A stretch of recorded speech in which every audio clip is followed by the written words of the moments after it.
மக்கள் கேட்பாங்க. ஏன்னா முதல் முறையான ஆட்சிக்கு வரலீங்க ஐயா. 10 ஆண்டு காலம் ஆட்சியில் இருந்திருக்கின்றோம். 10 ஆண்டு காலம் ஆட்சியில் இருந்து விட்டு மறுபடியும் 5 ஆண்டு காலம் வாக்கு கேட்கின்றோம். மக்கள் கேட்பாங்க. நீங்கள் தைரியமாக காலரை தூக்கிவிட்டு மக்களை பார்த்து சொல்லுங்க, வேலை செய்துவிட்டு அவருடைய அன்பை சம்பாதிப்பதற்காக மறுபடியும் களத்திற்கு வந்திருக்கின்றோம். 10 ஆண்டு காலத்திலே அற்புதமான ஆட்சியை கொடுத்திருக்கோம்.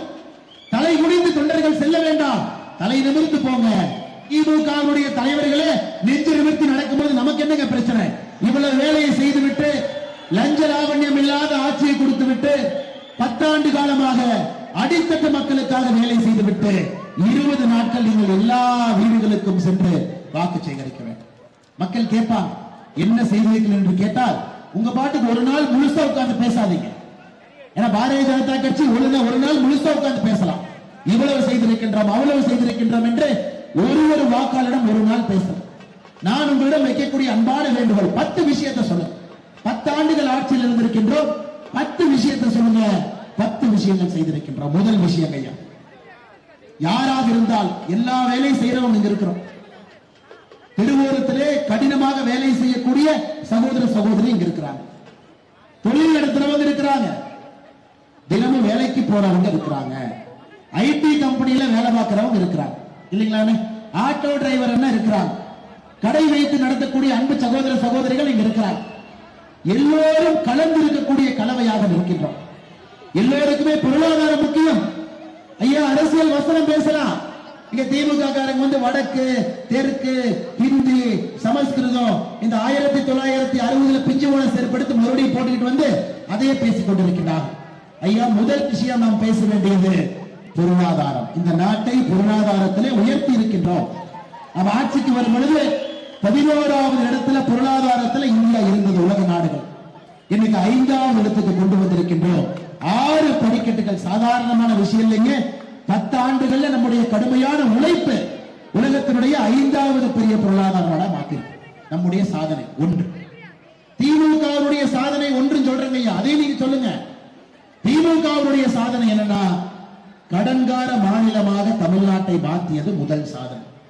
33 மாதத்தில் திமுக ஆட்சிக்கு வந்த பிறகு 3 லட்சம் கோடி ரூபாய் கடன் வாங்கி இருக்கின்றார்கள். 1 ரூபாய் 2 ரூபாய் இல்லைங்க, 3,50,000 கோடி ரூபாய் கடன் வாங்கி இருக்கின்றார்கள். தமிழ்நாட்டினுடைய மொத்த கடன் 8,53,000 கோடி. இந்தியாவிலே அதிகமாக கடன் வாங்கிய மாநிலம் அவர்கள் செய்த சாதனை.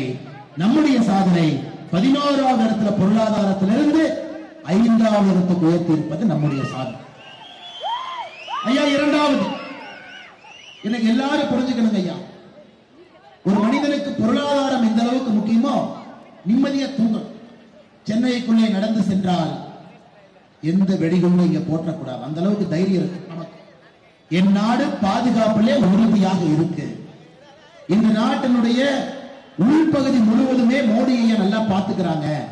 அவ்வளவு எளிதாக யாரும் இங்கே வந்துவிட்டு செல்ல முடியாது.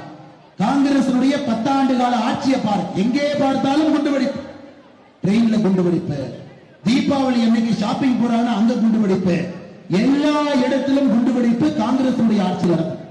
இன்னைக்கு பாரதிய ஜனதா கட்சியினுடைய ஆட்சியில இந்தியாவை பொறுத்தவரை வலிமையாக பலமாக ஒரு நாட்டை உருவாக்கி இருக்கின்றோம்.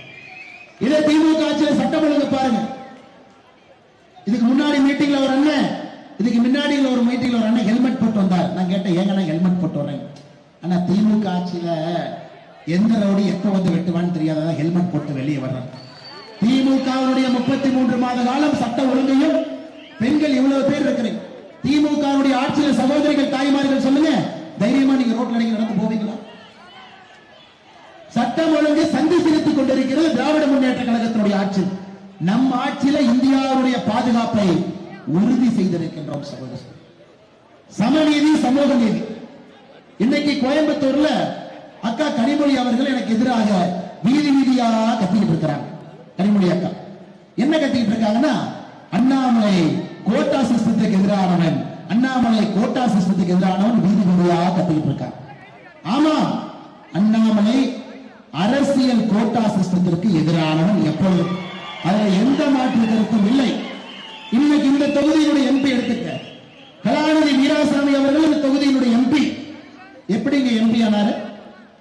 நம்மளை மாதிரி கஷ்டப்பட்டு ரோட்ல உட்கார்ந்து வேலை செஞ்சாருங்களா? இல்ல மக்கள் பணி செய்தாரா? இல்ல உண்மையாலுமே மக்கள் பிரச்சனை தெரியுமா? ஆற்காட்டு வீராசாமி என்பவருடைய மகன் என்கின்ற ஒரே காரணத்திற்காக அரசியல் கோட்டால எம்பி ஆகி இருக்கிறார். அதனுடைய விளைவு நீங்க யாரும் அவரை பார்த்ததில்ல, அவரும் உங்களை பார்த்ததில்ல. ஆனா 5 ஆண்டு கால இந்தியால மக்களை பார்த்தாத ஒரு எம்பியா கலாநிதி வீராசன் ஐயா. நம்மளது அப்படி இல்லை. உண்மையான சமூக நீதி இருக்கக்கூடிய ஆட்சியை காட்டி இருக்கின்றோம் ஐயா. நம்ம கிட்ட 76 பேர் அம்மா இருக்கிறீங்க. 76 பேர் நம்முடைய மந்திரி சபையில் இருக்கிறாங்க. 76 பேர். 11 பேர் பெண்கள். 11 பேர் பெண்கள் நம்ம மந்திரி சபை தாய்மார். 12 பேர் பட்டியலினத்தினுடைய சகோதர சகோதரிகள் நம்முடைய மந்திரி சபையில 12 பேர். 27 பேர் பிற்படுத்தப்பட்ட வகுப்பிலிருந்து 27 பேர் அமைச்சர் ஐயா. நான் மறுபடியும் சொல்றேன், இந்திய அரசியல்ல இது போன்று நடந்தது கிடையாது. சமூக நீதிக்கு இலக்கணமாக பாரத பிரதமர் இருக்கிறார். 11 பெண்கள் அமைச்சர்கள், 12 பட்டியலின சகோதர சகோதரிகள் அமைச்சர்கள், 27 பிற்படுத்தப்பட்ட சமுதாயத்திலிருந்து வந்திருப்பவர்கள் அமைச்சர். நீங்க பார்த்து சமூக நீதினா திமுகவுடைய அமைச்சரவை 35 பேர் இருக்காங்க. பெண்கள் எத்தனை பேருங்க? 2 பேர். அந்த 2 பேர்ல ஒருத்தர் அரசியல் கோட்டா. 2 பேர்ல ஒருத்தர் பக்கா அரசியல் கோட்டா. திமுகவுடைய மந்திரி சபையில பட்டியலின சகோதர சகோதரிகள் எத்தனை பேர் இருக்கிறாங்க? 2 பேர். 35 பேர். நாம 76. 11 பெண்கள், 12 அமைச்சர்கள் பட்டியலினத்திலிருந்து சகோதர சகோதரிகள் 20. இப்ப நீங்க சொல்லுங்க, யாராவது திமுக அமைச்சர் சமூக நீதி சமூக நீதினு வாய்க்கிலேயே பேசினா இதை நீங்கள் சொல்ல வேண்டும். பழங்குடியினத்திலிருந்து வந்த திரௌபதி முர்மு அவர்களை இந்தியாவுடைய முதல் ஜனாதிபதி பழங்குடியினத்திலிருந்து ஆக்கி காட்டியிருக்கிறார் ஐயா. நம்முடைய 3வது விஷயத்தை எல்லா மக்கள்கிட்ட நீங்க எடுத்து சொல்லணுங்க ஐயா. நாம் வந்த பிறகு ஒரு மனிதனுடைய வளர்ச்சிக்காக பாடுபட்டுக் கொண்டிருக்கின்றோம். உதாரணத்திற்கு முத்ரா கடன் திட்டம் 2 லட்சம் கோடி. யாராவது நம்ம கம்பெனி வச்சிருக்கிறோம், லேத்து பட்டம் வச்சிருக்கிறோம், எந்த தொழிற்சாலை வைத்தாலும் கூட முத்ரா கடன் திட்டம் மூலமாக கடன் வாங்கலாம் ஐயா. சுபநிதி சாலையோரத்தில் இருக்கக்கூடிய வியாபாரிகளுக்கு 10,000 20,000 50,000 கடன். நம்முடைய திட்டத்தில் வங்கிக்கெல்லாம் போக வேண்டாம், கை கட்டி நிற்க வேண்டாம், உங்களை தேடி வந்து கொண்டிருக்கின்றோம். ஆனா திமுகவுடைய சாதனை என்னங்க? ஏதாச்சும் பார்த்தா நம்முடைய முதலமைச்சர் சொல்லுவாரு, இந்த வரியை உயர்த்திடலாமா? அதனால முதலமைச்சர் மாதிரி யாரும் மாட்டிடாதீங்க. தயிர் வரி உயர்த்து, பால் வரி உயர்த்து, வெண்ணெய் வரி உயர்த்து, மின்சாரம் கட்டணத்தை உயர்த்து, சொத்து வரி உயர்த்து, தண்ணி வரி உயர்த்து. இந்த அமைச்சரவை பொறுத்தவரை, திமுகவை பொறுத்தவரை 33 மாதம் காலமாக விலையை உயர்த்துவது மட்டுமே தன்னுடைய முழுநேர வேலையாக திராவிட முன்னேற்ற கழகம் வைத்திருக்கின்றார் ஐயா. அடுத்து பாரதிய ஜனதா கட்சி என்ன செஞ்சுச்சு? பாரதிய ஜனதா கட்சியை பொறுத்தவரை உங்களுக்கு தெரியும், இன்னைக்கு இந்தியால நல்லா உற்று நோக்கி பார்த்தீங்கன்னா நாம் 4 ஜாதிகளை மட்டும்தான் நம்புகின்றோம். நாம நினைக்கிறது இவங்க நினைக்கிற ஜாதி மாதிரி இல்லை. பெண்கள் ஜாதி, விவசாயிகள் ஜாதி, இளைஞர்கள் ஜாதி இல்லைங்களா? பெண்கள் ஜாதி, விவசாயிகள் ஜாதி, இளைஞர்கள் ஜாதி. யாரெல்லாம் வறுமை கோட்டுக்கு கீழே இருக்கிறாங்களோ மீனவர்கள் ஜாதி, வறுமை கோட்டுக்கு இருக்கிறவங்க, இவர்களை மட்டும்தான் நம்முடைய அரசியலை செயல்பட்டுக் கொண்டிருக்கிறது ஐயா. நம்ம கிட்ட ஜாதி அரசியல் அவங்க சொல்ற மாதிரி பிரித்தாளக்கூடிய ஜாதி அரசியல் கிடையாது. நம்முடைய அரசியல் எல்லாம் மக்களை உயர்த்துவதற்கான அரசியல். எனக்கு எல்லா கட்சியும் பிரச்சாரம் பண்றாங்க ஐயா. திமுகவுடைய பிரச்சாரத்தை பாத்தீங்கன்னா 1960 டேப் ரெக்கார்டர் மாதிரி பாடிட்டு இருக்காங்க. இது தேசிய தேர்தலே மறந்து போயிட்டாங்க. இது மோடி ஐயா தேர்தல். மக்கள் எல்லாம் தேசியத்திற்காக ஓட்டு போடுறாங்க, மக்கள் மோடி ஓட்டு போடுறாங்க, மக்கள் ஒரு வலிமையான நாடு. அதிமுக சென்னை கவுன்சிலர் எலெக்ஷன் மாதிரி பிரச்சாரம் பண்ணிட்டு இருக்கிறாங்க. நீங்க 2 பிரச்சாரத்தை டிவியில கேளுங்க, நீங்க தயவு செஞ்சு கேளுங்க, டிவியில கேளுங்க. அந்த பிரச்சாரம் என்பது நாட்டுக்காக பேசுறாங்களான்னு கேளுங்க. அதிமுகவுடைய பிரச்சாரம் சென்னை கவுன்சிலர் எலெக்ஷனை போல இருக்கு. திமுகவுடைய பிரச்சாரம் 1960 சட்டப்பேரவை எலெக்ஷனை போல. இரண்டு கட்சிகளுக்கும் இன்னைக்கு என்ன நடக்குதுன்னே புரியல. மக்கள் ஏன் தேசிய ஜனநாயக கூட்டணியின் பக்கம், பாரதிய ஜனதா கட்சியின் பக்கம் அலை அலையாக வருகின்றார்கள் என்று புரியவில்லை. ஆனால் காரணம் மக்கள் முடிவு செய்திருக்கின்றார்கள், மோடி அவர்கள் மறுபடியும் வர வேண்டும், மோடி அவர்கள் 3வது முறையாக அமர வேண்டும்.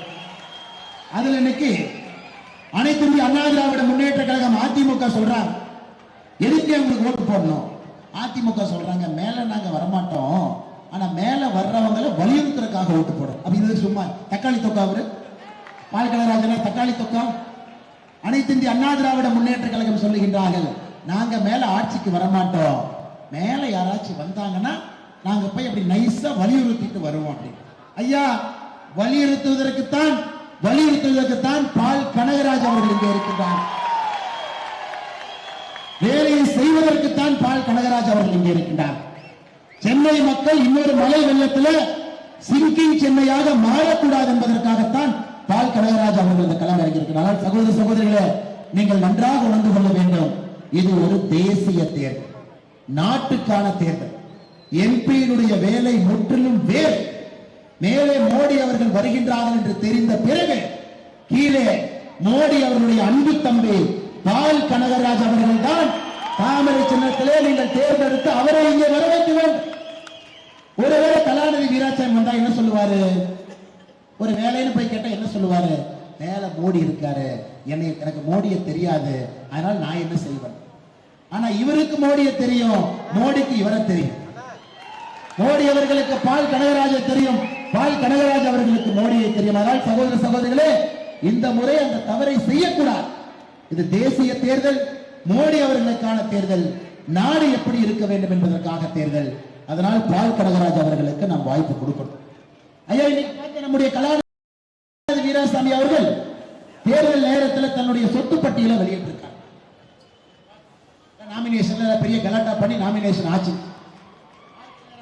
பால் கனகராஜன் நாமினேஷன் பண்ணவே விடல. அவர் சொத்து பட்டியலை பார்த்தேன், எவ்வளவு சொத்து வச்சிருக்கார். ஐயா, வேட்பு மனுவில் கலாநிதி வீராசாமி அவர்கள் காட்டியிருக்கக்கூடிய மதிப்பு 31 கோடி ரூபாய். நம்புறீங்களா? ஐயா, நம்முடைய டிஎம்கே பார்ட் 1 ஃபைல்ஸ்ல கலாநிதி வீராசாமியுடைய குடும்பத்தினுடைய சொத்து மதிப்பு 2923 கோடி ரூபாய் நம்ம காட்டியிருக்கோம். 2923 கோடி ரூபாய். யாருக்காவது சந்தேகம் இருக்குனாங்க ஐயா, அந்த வீடியோ எடுத்து பார்த்தீங்கன்னா சொத்து எங்கெங்கே வைத்திருக்கின்றார்கள், எந்த நிறுவனத்திலே வைத்திருக்கின்றார்கள், அதனுடைய மொத்த பதிப்பு ஐயா வெறும் 2923 போடல, ஒரு சொத்தையும் போட்டு அதற்கு இருக்கக்கூடிய மதிப்பை போட்டு கூட்டி 2923 கோடி போட்டு. சமீபத்தில் சென்னை உயர்நீதிமன்றம் சொல்றாங்க, சென்னை கோயம்பேட்டில் அரசினுடைய 62.93 சதுர மீட்டர் அளவிலான கிராம நத்தம் நிலத்தை நம்முடைய கலாநிதி வீராசாமி அவர்கள் ஆக்கிரமித்து வைத்திருந்தார்கள், அதை திரும்ப கொடுக்க வேண்டும் என்று சென்னை உயர்நீதிமன்றம் ஒரு தீர்ப்பு கொடுக்கிறார்.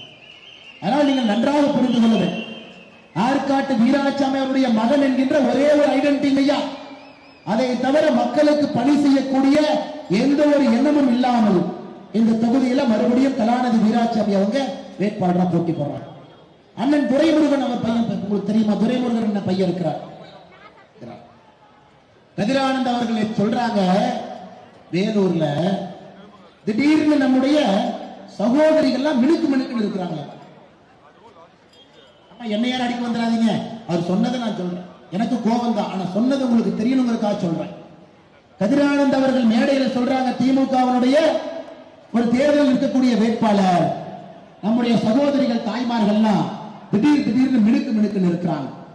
அவரே சொல்றாரு, கொச்சையா பேசுறாங்க, அதெல்லாம் இந்த 1000 ரூபாய் கொடுத்ததுக்கு அப்புறம் ஃபேர் அண்ட் லவ்லி வாங்கி போட்டுக்கிட்டாங்களாம். அவர் இந்த பக்கம் வந்தா செருப்பு தயாரா வச்சுக்கு. நான் வட சென்னையிலே சொல்லிவிட்டு போகின்றேன், நம்முடைய சகோதரிகளை தாய்மார்களை அவமானப்படுத்தவங்க ஊருக்குள்ள எந்த காரணத்துக்கு விட்டாது. ஏதோ இவனுக்கு கொடுக்கிற 1000 ரூபாயில தான் நம்ம ஃபேர் அண்ட் லவ்லியை வாங்கி மினுக்குன்னு போட்டுக்கிறோமா, பாயிண்ட்ஸ் பவுடர் போட்டுக்கிறோமா. ஆனால் சகோதர சகோதரிகளை கொச்சைப்படுத்துவது தன்னுடைய முழுவேற வேலையாக திராவிட முன்னேற்ற கழகம் வச்சிருக்கிறான். தப்பி தவறி அந்த வண்டியில ஏறிடாதீங்க. அந்த பிங்க் கலர் வண்டியான ஒரு வண்டி ஓடிட்டு இருக்கலாம், தப்பி தவறி ஏறிடாது. எப்ப கூட இருந்து தெரியாது. ஒருவேளை தைரியமா மனசை திரைப்படுத்திக்கிட்டு போயிட்டீங்கன்னா அண்ணன் பொன்முடி வந்து ஓசிம்பா. ஏன் நீ வண்டி விடுறதில்ல, வண்டி உருப்படியா விடுறதில்ல, ஏதோ ஆசிரியர் அவசரத்துக்கு அந்த வண்டியில் ஏறினா பெண்களை பார்த்து ஓசி என்று சொல்லக்கூடிய பொன்முடி ஒரு பக்கம், துரைமுருகனுடைய மகன் மினுக்கு பெண்கள் இருக்கிறாங்க, 1000 ரூபாய் கொடுக்கிற ஃபேர் அண்ட் லவ்லி வாங்கிக்கிறான். ஐயா, 1000 ரூபாய் உரிமை தொகை திமுக காரங்க சொல்றாங்க பால்கடராஜனுக்கு ஓட்டு போடாதீங்க, பிஜேபி வந்தா 1000 ரூபாய் உரிமை தொகையை நிறுத்திடுவாங்க. நான் திமுகவுக்கு சவால் விடுகின்றேன், அந்த 1000 ரூபாய் உரிமை தொகை எங்களுக்கு ஒத்துக்குங்க, நாங்க 1500 ரூபாய் கொடுக்கிறோம், அது எங்களுக்கு ஒத்து. இன்னெல்லாம் பாருங்க ஐயா பிரச்சாரம். கொஞ்சம் நம்ம ஏமாந்தோம்னா அப்படியே பேசிட்டு அழகா அப்படியே போயிடுறாங்க. ஒருத்தர் இந்த செங்கலை தூக்கிட்டு வருவார், விட்டாதீங்க அவரை மட்டும்.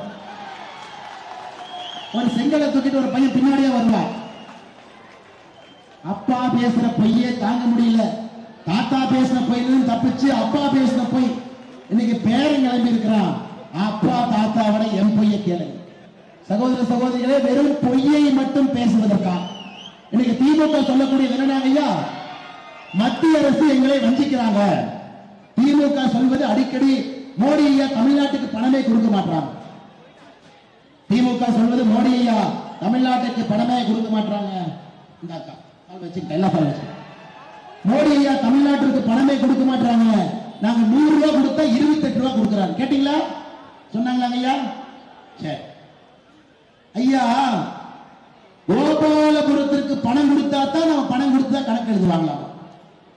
அதாவது 100 ரூபாய் கொடுப்பாங்களாமா. நாம தமிழக அரசுடைய பட்ஜெட் கொடுப்போமா, அது மட்டும்தான் கணக்கா 28 ரூபாயா. ஐயா 45 லட்சம் விவசாயிகளுக்கு தாய்மார்களே வருஷத்திற்கு 6000 ரூபாய் கொடுக்கிறது கணக்கு இல்லையா?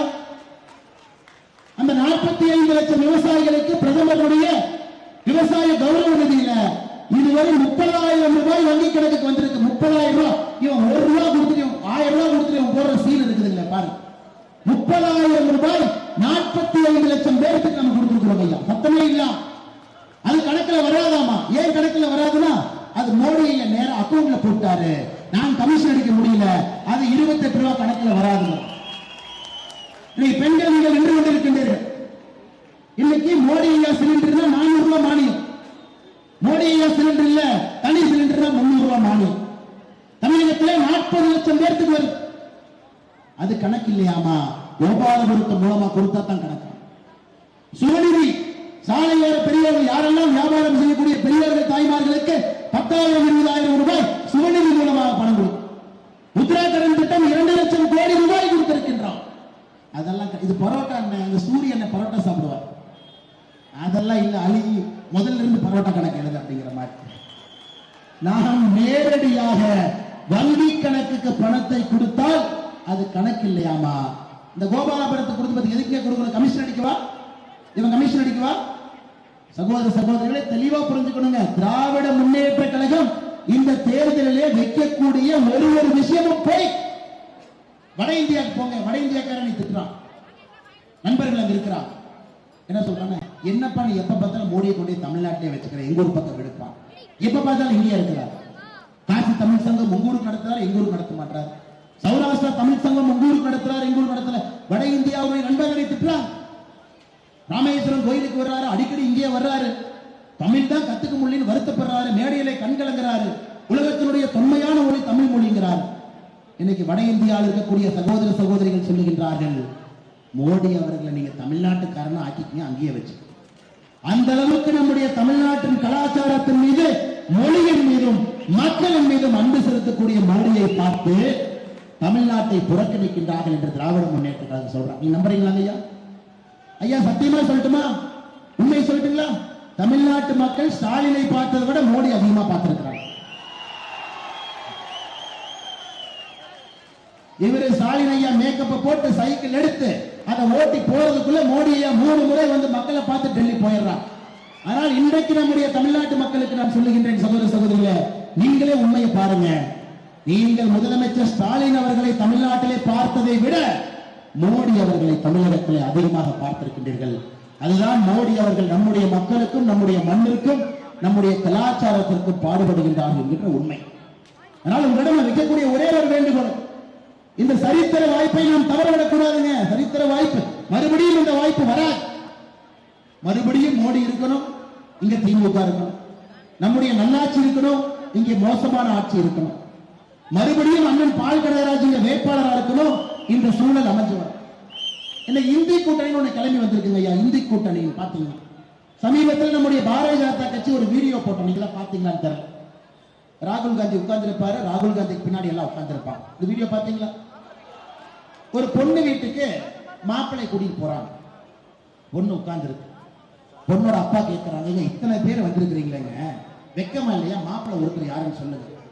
உடனே ராகுல் காந்தி சொல்றாரு, அவங்க எல்லாம் வேலை செய்வாங்க, ஆனா நான் வந்து சாப்பிட்றதுக்காக வந்திருக்கேன் அப்படின்பா. உடனே பொண்ணோட அப்பா சொல்றாரு, அதெல்லாம் வேண்டாங்க, மாப்பிள்ளை யாருன்னு சொல்லுங்க. உடனே லல்லு பிரசாத் யாதவுடைய பையன் சொல்லுவான், அப்ப நான் வேணா மாப்பிள்ளையா இருந்துக்கிட்டுமா? லல்லு பிரசாத் யாதவ் சொல்லுவாரு, நீ பீகார்ல மாப்பிள்ளையா இருப்பா, இந்தியாவுக்கு நான் தான் மாப்பிள்ளை. அரவிந்த் கெஜ்ரிவால் சொல்லுவாரு, நான் புதுசா வந்திருக்கேன், நான் மாப்பிள்ளையா இருக்கட்டுமா? சோனியா காந்தி சொல்லுவாங்க, 40 வருஷமா ஒரு மாப்பிள்ளைய தயார்படுத்திக்கிட்டே இருக்கேன், இவரு மாப்பிள்ளை. சகோதர சகோதரிகளை நீங்கள் புரிந்து கொள்ள வேண்டும், இந்தி கூட்டணியில தலைவர்களே கிடையாது, பிரதம மந்திரி வேட்பாளரே இல்லை. இவருடைய கையிலே நம்முடைய நாட்டை கொடுக்க போறோமா? அதுல நம்முடைய அண்ணன் ஸ்டாலின் அவர்கள் சொல்லுவாரு, நானு நீங்க தமிழ்நாட்டில் பண்ணதே போதும், அப்படியே ஓரத்தில் உட்கார்ந்துருக்க நாங்க பார்த்தோம். அதனால் சகோதர சகோதரிகளே, நமக்கு இருக்கக்கூடிய பிரதம மந்திரி வேட்பாளர் ஒரே ஒருவர் மட்டும்தான், அது பாரத பிரதமர் நரேந்திர மோடி அவர்கள். கண்ணு கெட்டிய தூரம் வரை நமக்கு தலைவர்கள் கிடையாது. இந்திய கூட்டணியை 2024 பாராளுமன்ற தேர்தலிலே இது நிராகரிக்கப்பட வேண்டிய கூட்டணி இந்திய கூட்டணி. அதனால் உங்களுக்கு என்னுடைய அன்பான வேண்டுகோளை மறுபடியும், மீனவ சொந்தங்கள் நிறைய பேர் இருப்பது வடச்சென்னை. அதனால்தான் பால் கலைராஜன் இங்கே களமிறக்க வேண்டும் என்று களமிறக்கிறது. இன்னைக்கு நீங்க சொல்லுங்க, மீனவ சொந்தங்களுக்கு முதலாக தனி அமைச்சரவை ஆரம்பிச்சது யாருங்க ஐயா? 1947 சுதந்திரம், 52 முதல் அரசு, 2019 தான் மீனவர்களுக்கு முதலாக ஒரு தனி அமைச்சரவை. 2019 தான் மீனவ சொந்தங்களுக்கு தனி அமைச்சரவை ஆரம்பிக்கும். ஏன்? மோடி அவர்களை பொறுத்தவரை மீனவ சொந்தங்கள் இந்தியாவுடைய 2வது ராணுவம். நீங்க மீனவர்கள் கிடையாதுங்க, மீன் விவசாயிகள் கிடையாது. இங்க இருக்கக்கூடிய மீன் சொந்தங்கள் இந்தியாவுடைய 2வது ராணுவம் என்று நாங்கள் பார்க்கிறோம். அந்த அளவுக்கு நம்முடைய நாட்டிற்காக பாடுபடக்கூடிய மீனவ சொந்தங்களுக்கு 2019 தனி அமைச்சரவை. மோடி ஐயா கன்னியாகுமரியில் சொன்னார், 5 மீனவர்களுக்கு இலங்கையிலே தூக்கு தண்டனை கொடுக்கப்பட்ட பொழுது மோடி ஐயா சொன்னாங்க, எல்லா கதவையும் தட்டினேன், எல்லா ஜன்னலையும் உடைச்சேன், அந்த நாட்டுக்கிட்ட என்னையெல்லாம் பலத்தை பயன்படுத்த முடியுமோ எல்லாத்தையும் பயன்படுத்தி இலங்கையிலிருந்து தூக்கு தண்டனை விதிக்கப்பட்ட 5 மீனவர்களை ஒரு கீரல் இல்லாமல் மீட்டுக் கொண்டு வந்திருக்கின்றனர். ஆனால் இங்க இருக்கக்கூடிய மீனவ சொந்தங்கள் நீங்கள் புரிந்து கொள்ள வேண்டும், குஜராத்தினுடைய முதலமைச்சராக இருக்கும் பொழுது மோடிக்கு தெரியும், பாகிஸ்தான் பார்டர்ல இருந்தவர், பாகிஸ்தான் பார்டர்ல இருக்கக்கூடிய ஒரு மாநிலத்தில் முதலமைச்சராக 14 ஆண்டுகள் பணி செய்தவர். அவர்களுக்கு தெரியும் மீனவ சொந்தங்களுடைய அருமை பெருமை தெரிந்தவர் நம்முடைய பாரத பிரதமர் நரேந்திர மோடி அவர். அதனால் இங்க இருக்கக்கூடிய வடசென்னையில் இருக்கக்கூடிய மீனவ சொந்தங்கள் எல்லாம் இந்த முறை உங்களுடைய வாக்கு தாமரை சின்னத்துல அண்ணன் பால் கனகராஜ் அவர்களுக்கு நீங்கள் வாக்களித்து பெருவாரியான வாக்கு வித்தியாசத்திலே அவரை வெற்றி பெற செய்ய வேண்டும் என்று அன்போடு சொல்லி, இந்த அற்புதமான மாலை நேர தெருமுனை பிரச்சார கூட்டத்திற்கு பெரிய எழுச்சியோடு வந்திருக்கக்கூடிய உங்கள் அனைவருக்கும் மறுபடியும் என்னுடைய நன்றி இழந்த வாழ்த்துக்களை வணக்கங்களை தெரிவித்து, ஐயா மறந்துடாதீங்க, 20 நாள் நீங்க எல்லா வீட்டிற்கும் சென்று வாக்கு சேகரிக்கும். சிறுபான்மை சகோதர சகோதரிகள் இங்க இருக்கிறீங்க. சென்னைனாவே திமுக காரங்க போய் பேசுவாங்க, பாரதிய ஜனதா கட்சி சிறுபான்மையிற்கு எதிரி என்றால் எதற்காக சிறுபான்மையிற்கு இங்கே சீட்டு கொடுத்திருக்கின்றோம்? ஐயா, ஒரு சிறுபான்மையர் பாரதிய ஜனதா கட்சியில ஒரு கிறிஸ்தவ சமுதாயத்தை சார்ந்த, அது பால் கனகராஜன் எப்படிப்பட்ட மனிதர்னா, பால் கனகராஜன் எப்படிப்பட்ட மனிதர் என்றால், ஞாயிற்றுக்கிழமை காலையில 1 மணி வரைக்கும் ஆண்டவனே இயேசு கிறிஸ்தே வந்தாலும் போன்ல பிடிக்க முடியாது. 1 மணிக்கு மேல போன் எடுப்பார். அண்ணா எங்கனே இருந்தீங்க? அண்ணா சர்ச்சில் இருந்தேன், இப்பதான் மாசு முடிச்சுட்டு வந்தேன், 4 மிஸ் கால் இருந்துச்சு, என்னன்னு. அந்த அளவுக்கு தான் சார்ந்திருக்கக்கூடிய மதத்தை முழுமையாக பின்பற்றக்கூடிய ஒரு மனிதர். அதே நேரத்தில் நீங்கள் புரிந்து கொள்ள வேண்டும், திராவிட முன்னேற்ற கழகத்துல சிறுபான்மையினருக்கு சீட் கொடுத்திருக்கிறாங்களா? கிறிஸ்தவர்களுக்கு அனைத்து இந்திய அண்ணா திராவிட முன்னேற்ற கழகத்தில் கிறிஸ்தவர்களுக்கு சீட் கொடுத்திருக்கிறாங்களா? ஏனென்றால் எங்களுக்கு தெரியும், கிறிஸ்தவ சமுதாயத்தை இதயத்திலே வைத்திருக்கின்றோம்.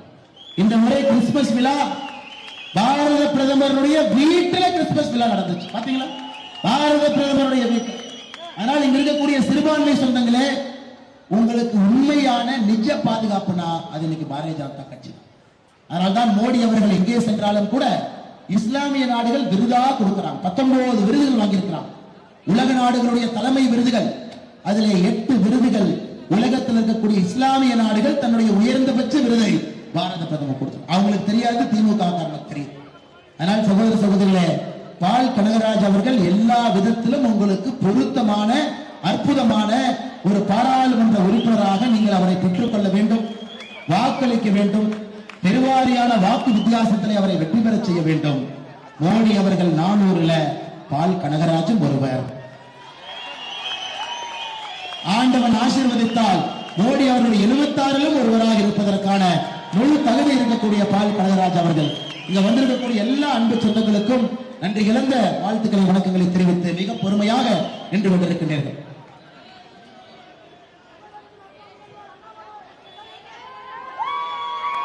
தலைவர் அண்ணாமலை அவர்கள் முன்னிலையிலே காங்கிரஸ் கட்சியினுடைய வழக்கறிஞர் பிரிவு மாநில துணைத் தலைவர் வழக்கறிஞர் தங்க சாந்தகுமார் அவர்கள் சேருகிறார். திரைப்பட குணச்சித்திர நடிகை மணிமேகலை அவர்கள் இன்று பாரதிய ஜனதா கட்சியிலே தம்மை இணைத்துக் கொண்டிருக்கிறார். வழக்கறிஞர்